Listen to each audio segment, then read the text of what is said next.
Okay, so here we are with the question 7 for the 2020 VCAA Chemistry exam, and this guy is a whopper coming in at 15 marks. Let's have a look at what this is. We've got some information about nutrients, so therefore we're expecting it to be about food chemistry, and question A talks about this.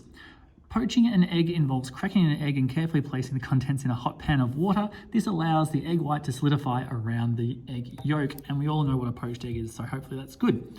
Using your knowledge of chemistry, explain why vinegar is sometimes added to the water to produce a poached egg and a runny yolk. So when you're cooking an egg or you're adding your egg to a hot pan, what you're doing is you're denaturing the protein inside the egg. You can see here that we've got our egg contains a lot of protein. So this question is a denaturing question. So let's talk about what's happening here. We are adding it to hot water, so we can say that the hot water denatures the protein, causing it to solidify. All right, so solidify. So therefore, we've got the hot water that causes denaturation. It does this by breaking the bonds, holding the secondary, tertiary, and quaternary structures together. So again, explaining what denaturation means. Every time you have a denaturation question, you need to kind of just explain what that is and what bonds are being broken when you're actually denaturing it here. So what else you have is the fact that if you're adding vinegar, that is changing the pH, so it's also going to denaturing. So adding vinegar will affect pH, and by affect I'm going to say lower pH, therefore also denaturing the protein. What you can say is here, what happens when you actually lower the pH, you can say that any COO negative groups turn into COOH groups. Groups. Alrighty, and any NH2 groups turn into NH3 positive groups. So that's what's happening. When you lower the pH, your functional groups of your protein actually get either protonated or, well, when you lower the pH, they have to be protonated because you're getting it into an acidic environment with lots of hydrogen present. So that's what's happening when you add the vinegar to it. Now that's our 2 marks there, 2 clear marks. And now our 3rd mark. What's happening here is you're going to say why we have a poached egg with a runny yolk. So why are we not solidifying our yolk protein, but why are we solidifying our white protein? So we get a nice poached egg with a runny yolk. What's happening here is the fact that when we're adding vinegar to it, only the vinegar is in contact with our egg white, so that around the outside we're going to solidify it, and it's going to protect our egg yolk, so therefore it is going to take longer to actually solidify in the middle. So I'll say the egg yolk in the center of the egg is protected from, well, it's both, isn't it? It's protected both from the heat and the vinegar and heat, and takes longer to denature. Obviously, if you leave your egg in a pot of boiling water for long enough, you'll have a solid center of your egg as well. However, obviously it doesn't actually, you can take it out before that happens, and you should do that if you want to have a nice running egg. Takes longer to denature. This is due to, we can talk about surface chemistry as well. Only the surface of the egg being in contact with the vinegar. So therefore I've got 3 clear marks there, 1, 2, 3. I've broken that up into 3 sections. I kind of do dot points or asterisks as to where my key points are when I'm answering these questions. I know it has to be 3 clear points because I've got 3 marks worth here as well, so therefore that's my answer to question 7A. Quite a long one, but let's move on. The composition of fatty acids found in an egg yolk sample are given below. We've got the melting points of the first 3 fatty acids and the percentage of them there. That's great. The composition of fatty acids in an egg yolk was determined by reacting the fatty acids with methanol to produce methyl esters. So we got methyl esters and analysing those under chromatography. Explain the basic principles of chromatography to find out how the fatty acid in each egg yolk sample can be identified and percentage determined. Okay, so we need to answer how we identify these methyl esters and how we find the percentage of these methyl esters within it. So how do we actually come up with these numbers here? So it's qualitative analysis for identifying them and quantitative analysis for percentage determined. So let's start off with identify it. All right, so we identify the methyl esters,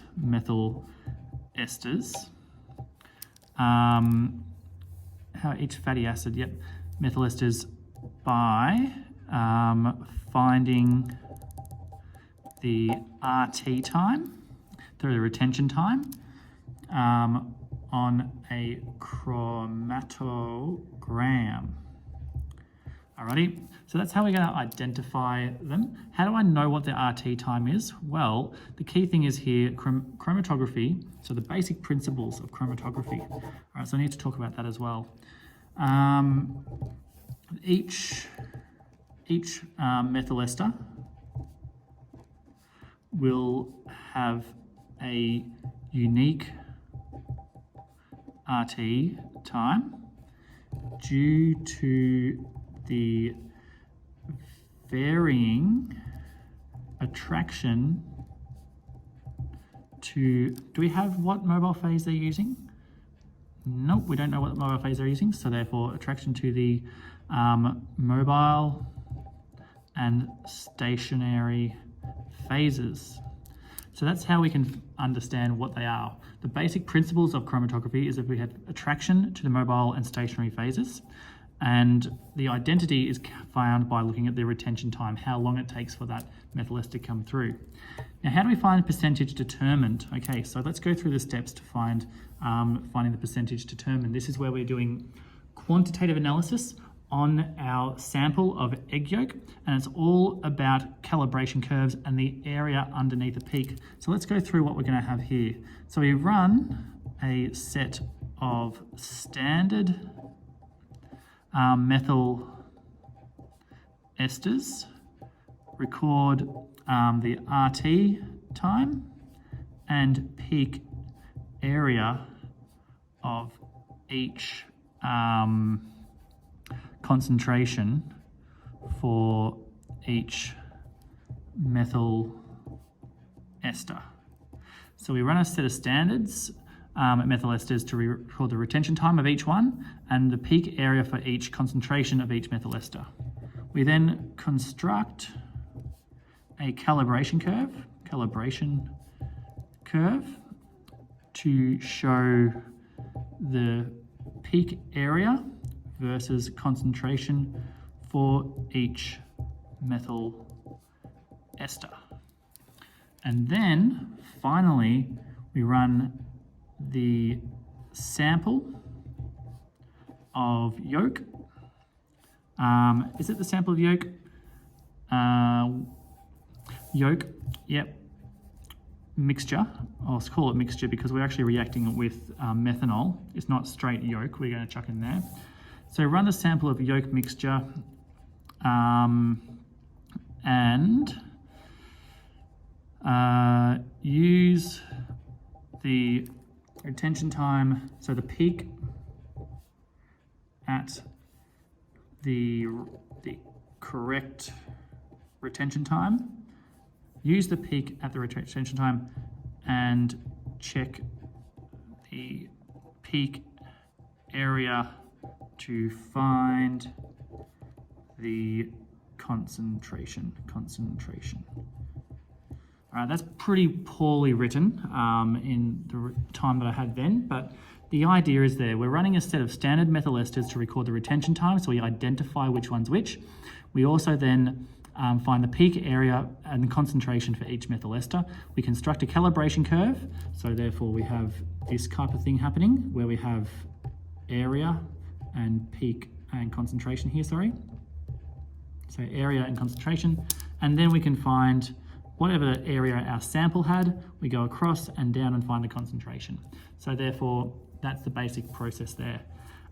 3 marks, probably a lot of writing for 3 marks, but because this question actually has a lot of components to it, I think it's well worth just writing everything you possibly know about the basic principles of chromatography for both the identity, so retention time, how we get varying retention times, and percentage quantitative analysis, which is about calibration curves for that response. So that's question 7B. Again, that probably took me a bit longer than I should have, but anyway, we'll move on. Question B2, so this one is worth 4 marks. I'm just looking at that now. So I'm thinking about having 4 clear dot points written down here. And this question asks us to identify the fatty acid which would have the lowest flash point. Explain your answer in terms of both the melting points trends shown in table 2 and the structure and bonding of these fatty acids. So let's look at the melting point trend in table 2. So what's happening is, what is the trend? We've got palmitic acid and stearic acid have similar but different melting points, and palmitoleic acid has a melting point of 0. I know I've got the structures of these fatty acids in my data booklet, so let me just get that now and we'll discuss this. This is going to be talking about saturation and size anyway. I can tell in my bones that that's what the idea is, because the melting points of fatty acids is all about the saturation and the size of this chain. But before I get into that, let's just find the right page that this is on. It is almost here. That's not it. I really should have this organized a bit better. I got a data book that is not organized. This is taking me way longer than it should.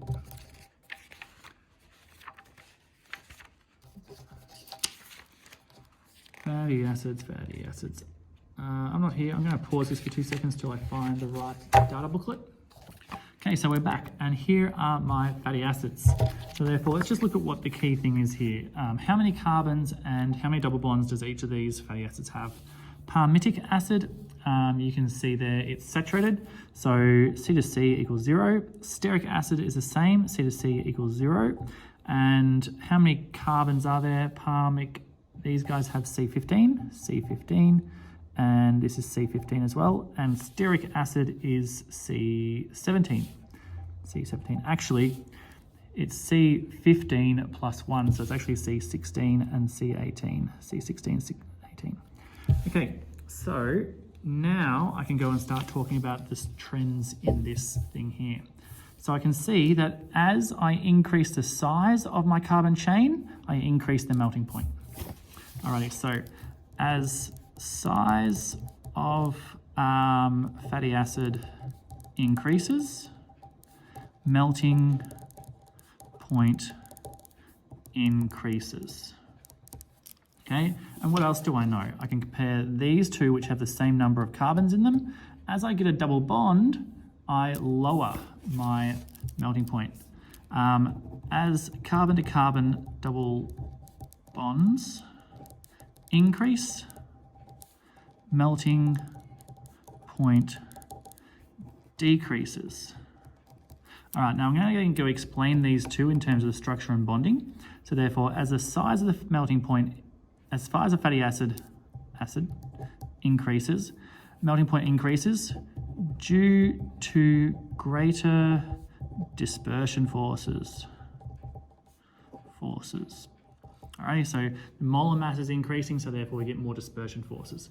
As carbon to carbon double bonds increase, melting point decreases. This is due to kinking of the structure. You should know this between double bonds. Double bonds can create a kink in the carbon chain, so therefore they don't stack together, limiting stacking,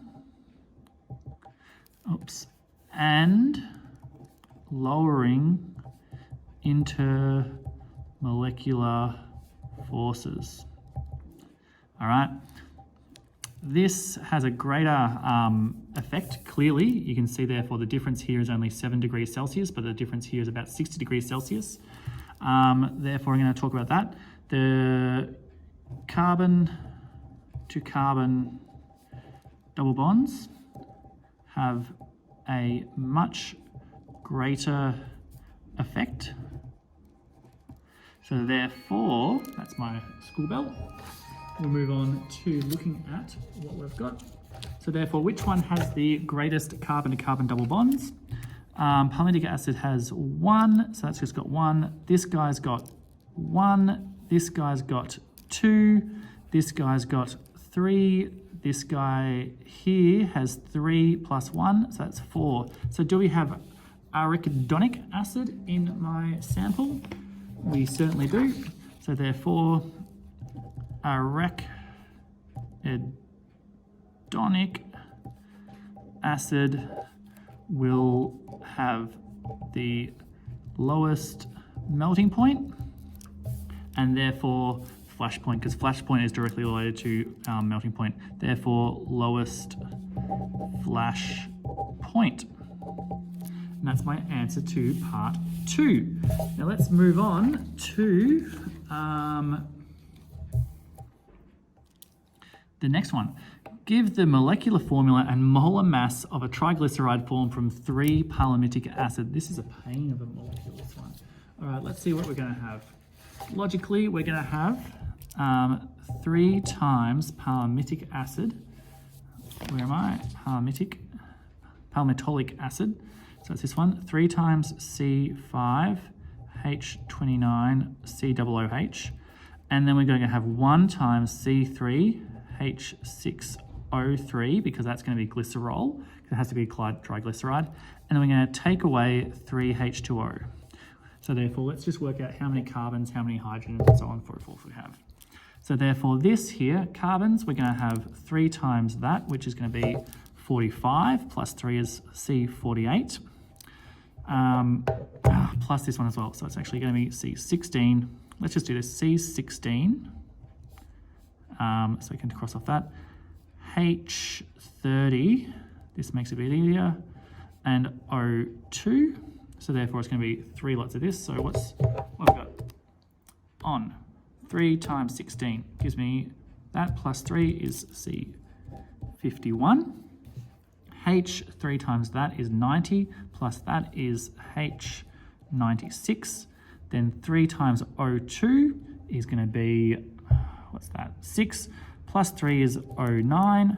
Then we're going to take away 3 H2Os, which is H6O3. So that's going to be left with C51, H90O6. And there is my, what's it called? My triglyceride. What is that in terms of molar mass? It's 51 times 12, which is 612, plus 90 is 702, plus 6 times 16, which is what that is 96, plus my 702 that I had before, gives me 798 grams per mole for my molar mass. And that's quite a long question for just 2 marks there. After you've just done this question, it seems pretty harsh to me, but anyway, let's move on. Calculate the mass of iodine in grams that reacts in an addition reaction with 100 grams of the triglyceride formed from that. So therefore, what are we going to do? We're going to 100 grams. Number of moles of triglyceride will be mass divided by molar mass. So if I take my mass of my triglyceride, which is 100, divided by the molar mass of my one before, so 798 equals, this is the number of moles of my triglyceride. So 100 divided by 798 gives me 0.125 mole. Now, palmitic acid, how many double bonds does it have? Because that's going to tell me my ratio to iodine. And here it is. Palmitic acid, I've got 1 double bond in each fatty acid, so it's going to be times by 3. So that's going to be times by 3 equals number of moles of iodine. So therefore that's going to be times by 3. Gives me 0.376 mole of iodine.